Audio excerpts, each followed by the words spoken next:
Thanks everyone for staying all the way to the end, and I have the pleasure of giving you that final push. And I hope that it's a bit more entertaining and takes a rather different approach to just give you a bit of some nice hope as well that all the research we're doing can make an impact in industry and in practice, and that there are ways and times are changing. I was trying to think of a title for this presentation, and I mean, this was sort of the one you would normally call it, but I could also, well, I was thinking about it just now, and the presentation could also just as well be titled as How an Ecologist, an Engineer, and a bunch of Architects Confused the City of Bern. I'll explain, bear with me. But really, this project is about an opportunity that Julia and I were offered from a few architectural studios and colleagues to participate in a design competition, where really the goal was trying to apply science-based evidence and knowledge to guide design. And so the actual project itself was a competition commissioned by the city of Bern. They had bought up the Gaswerk Areal, part of the land from that. It's a very famous cultural location, also former industrial site. Just to give you some visuals, so we have a factory that is now sort of protected by heritage. Then you've got this massive road bridge going through the site, the Montbijou Bridge. And then the actual site itself is pretty much what you see here, quite a lot of brownfield development next to lush greenery. And then here comes the very iconic Gaskessel, as they call it, so a former gas processing center, then turned into a youth cultural center. And you can see that skate park. So very popular amongst the youth. And then further to the south, where the site sort of ends, you've got some of this temporary housing.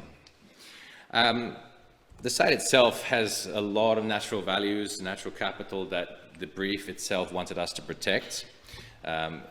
Also has a lot of recreational value that a lot of citizens in Bern currently use as well. There are some adjacent ponds, and the actual river, as you would have seen in the video, the Aare River, also flows adjacent to the site.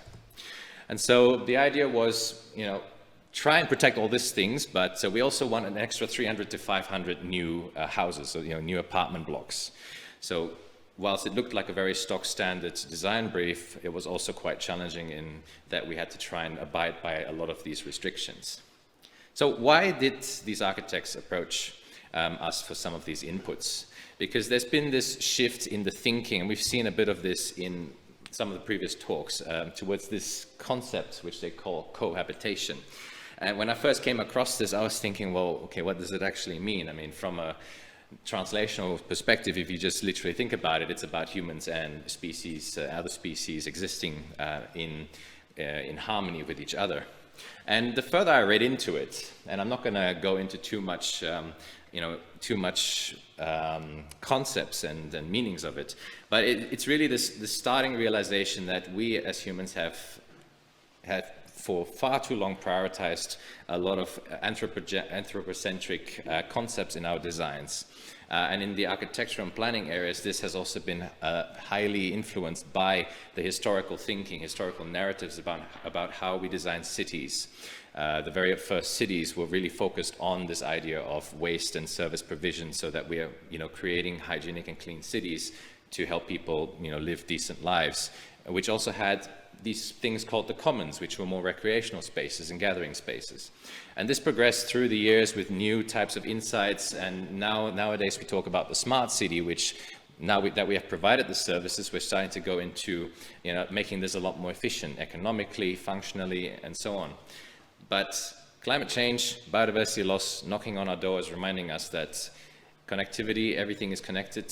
We actually need to be quite aware of the damage that human activities are causing to everything else around us. And protecting this is vital if we're going to actually survive and make sure that our urban environments and our planet generally is healthy. From my perspective, I looked at the concepts and I thought, hey, so I've been working in blue-green infrastructures and this whole blue-green city concept for quite some time, using water and nature in cities to create vibrant, livable, but also sustainable and biodiverse environments. So this could be an opportunity also to apply a lot of this technical knowledge and to see if we can help guide architects in designing this cohabitation style design for the Gaswerk. So I'm going to walk you through some of that process that we used. So designing for cohabitation, we went into this completely blind. So Julia used a lot of her expertise and some of the stuff she presented today, and I was using some of the models that I've been working on relating to green spaces, heat, as well as water management. We started looking at regional shaping local. This idea that, you know, if we're going to change and evolve our cities, every little potential opportunity we find needs to be connected within the broader scale. We used a planning support tool I've developed to look at how green spaces around the city relate not only to residential areas, but also to each other. Understanding where the site sits within that connectivity. Also noticing that it presents a unique opportunity to link up urban green spaces. Julia had a look at some key species in the area, as well as what they meant for the site and how they sort of relate to the broader regional Bern area, so not just within Bern itself, but almost the entire canton. And she looked at modeling this in circuitscape as well to understand what the movement pathways are through the city, from which we can then zoom into the site itself. She linked that also to some other GIS data that we had on vegetation heights, because as you saw, the site had a lot of lush trees and a lot of green cover. So tried to understand that in the context of the broader region. And through numerous meetings and discussions and long workshops, I tell you what I really admire about architects is they can go for 2-3 hours without stopping, and they really go deep into the thought processes. But what we identified was generally the Ara River was a very key corridor within the design, and that was supposed to stand out and to be, in a way, preserved alongside what we were planning to do for the site. What we ended up doing for the site itself, which was called Habitate in the end, that was what the submission was called, was really this idea of a laissez-faire attitude, giving the space back to nature, not trying to modify it more than what we had already done with the site, and restoring green spaces and using green to help restore that natural land in the areas where we could see in our modeling tools that it was quite vital to protect. So some examples that included was making sure we had that connectivity access from the Ader through to this existing pond into the site, using orchards and specific strategic planting of trees or other kinds of agriculture to help remediate contaminated soil from a lot of the industrial activity, which would at the same time protect the groundwater underlying it and flowing into the Aare. Utilizing blue-green infrastructures within the urbanized areas to not worsen the current situation, knowing that we had to densify. And pretty much, in a way, separating, but at the same time connecting humans from nature, giving nature a chance to really grow out its lushness on sites. And this is, you probably saw it correctly, this is a walkway, a raised vertical walkway. Some impressions of the site. So if we go from that south area, the pond I spoke about earlier, you can see that lush vegetation that we aimed to actually grow back and enhance on site. And you can see that walkway that's in a way the guiding thread through all these images. Moving further north, you can see despite separating man from nature, we gave man the opportunity to mix with nature. So humans and animals can interact to a certain extent and in a way cohabit. Going further north itself, where the actual iconic gas castle is, maintaining that cultural icon was essential, but we made sure that we could also highlight it within the sprawl of nature. Once we move further north, things start getting denser, and this is where we start testing ideas of phytoremediation, urban agriculture, to maybe perhaps not produce food immediately, but in the long term, that could also be an option, but to, in a way, help the site recover its original natural feeling. And in the north, even though it doesn't look like it, we do have some interesting ideas that we could then complement a lot of that design. So if we look at the vertical section from the north, the north to south section, this is where some of the other multifunctional aspects of the blue-green infrastructures then came into play. We looked at, through heat modeling, urban microclimates, the use of green roofs and vertical greenery to help cool the area. Porous paving to collect some of that water and store it on site so that we can irrigate these areas and cool down the environment throughout the day. This vertical green roofs and greenery could also provide refuge for animals. What we then also looked at when we think of the phytoremediation aspects, we want to be sustainable in our water use and close that circularity. So harvesting water from impervious areas, storing that either in rainwater tanks in the apartments to supply indoor uses, or outdoors in stormwater storages to supply irrigation to these areas, was something that we tested through some modeling and found that we can reliably achieve this given Bern's climate.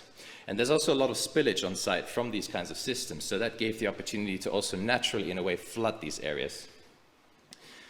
Moving on, we didn't only look at that, but we also then were aware of potential dangers through flooding and flood risks. So maintaining that high level of pervious surfaces had that double benefit of giving that space, that natural space to flood, but also giving humans, in a way, protection from flash flooding of the sites and potential safety issues. Raised buildings, although the architects insisted on this, and I think it's in a way an elegant thing, but that was also considered as well as a way of providing a bit of that protection and freeboard. So a lot of different things that went into it, a lot of intricate interactions that we found throughout this entire project and discussion, but it was very interesting to see how the modeling results could help teach the architects quite a lot of interesting things they've never heard about, and to think about the cohabitation as they define it in a very creative way and come up with solutions. So why did I say that we confused the city of Bern at the start of my presentation? So when we submitted this, and a few months later, we got the 5th prize and the 7th rank. And that definitely made us very happy, because in a way, this was a very radically different approach. The city of Bern was hoping we would provide some nice built up and landscaped areas, but we were basically almost saying do nothing, just give it all back to nature.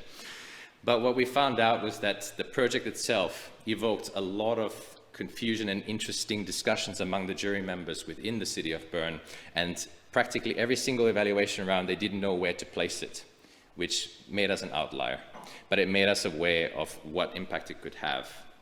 And a few months later, I went to a networking event in Bern a few weeks ago, and I met someone just casually from the Hochbeamt. They were responsible for a lot of this evaluation.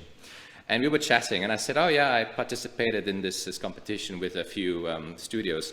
And he said, I remember there was this one project, they were really radical. They almost didn't want to do anything. And that memory, that it's locked in their memories, and that he ended up saying he actually really liked the idea, but they were a bit worried that they had purchased the whole land, and they kind of wanted to do something with it. Doing nothing or giving it back to nature is also doing something. But remembering that and hearing that from him made us feel like we definitely had an impact through this design. And especially when we work with architects, they stand at the forefront of being able to bring these ideas in. And so, in a way, it brings me to some key messages that I'd like to conclude with. I think we need more data and computational analysis in support of design narratives. A lot of the cohabitation principles are there, but what is also clear in the words of Rosie Braidotti or Donna Haraway was that, in a way, architects don't have the means to these very highly sophisticated computational tools. Multifunctional blue-green systems. We have space limitations, but we have an opportunity in the use of nature. And if we can be strategic about it, we can really get some real gains around this and create sustainable environments. Demonstration, evidence-based support. It serves as a bridge from research to practice. So if we can figure out a way to use our data, to use our models to really demonstrate in real-world settings, this can have some significant impacts. But a paradigm shift is imminent in practice. And I think we should all look forward to that, because I think there's a lot more opportunity now to integrate, to become more interdisciplinary, and to really influence practice. So with that, thank you very much, and I look forward to taking your questions.